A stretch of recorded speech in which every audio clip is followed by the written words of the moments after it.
This is presented by HBase Connect, Japanese freight forwarder in Japan. Hello, everyone. This is Eno. Today, I would like to talk about the news that global container movements are projected to break a record high in 2025. 1. 2025. Cargo movement to renew record high. According to the report, World Container Shipping and Deployment Status 2025 edition, published by NYK Lines Research Group, global container movements in 2025 are expected to update the previous record high. Following the trend from the preceding year, the cumulative volume handled from January to October 2025 reached approximately 159 million TEU, a 4% increase year on year. This highlights that the movement of goods remains extremely vigorous, despite concerns over the uncertainty of the global economy. The decline of North America and the rise of emerging markets/Europe.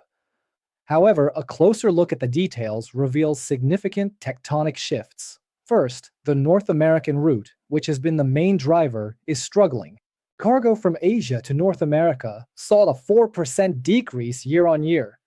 This is because the last-minute demand in anticipation of U.S. tariff hikes against China ended in the spring, and the subsequent reaction has led to year-on-year declines since September. In contrast, the momentum shown by Europe and emerging markets is more than compensating for this decrease. To Europe, 9% increase. To Latin America, Middle East, Indian subcontinent, 15% increase. To Africa, a remarkable 26% increase. The volume of cargo heading to Africa, in particular, is now growing to a scale approaching that of Latin America. It's clear that consumption and production are diversifying across the globe, rather than solely focusing on the US. 3. Tariffs are changing the world's factory. What is noteworthy here is how tariff policies are changing the regional composition of where cargo originates. Since the US-China tariff agreement in May, cargo movements from China have decreased, while cargo movements from ASEAN, Southeast Asia, have continued to exceed the previous year's levels through October. This indicates that the relocation of production bases and the change of transit points to avoid tariffs are steadily progressing. 4. The Cape of Good Hope diversion supports tonnage demand. Next, let's look at the supply side of vessels. The total capacity of the world's container fleet, tonnage, is projected to reach approximately 32.35 million TEU by the end of 2025, a 6% increase year on year. Normally, such an increase in ships might lead to an oversupply of vessels, but this is not currently the case. The biggest reason for this is the ongoing Cape of Good Hope detour due to the Red Sea situation.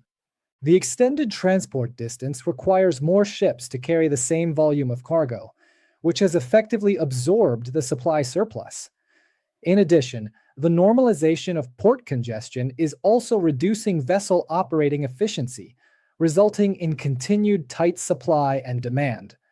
5. 2026 outlook from an alternative source, Drewry.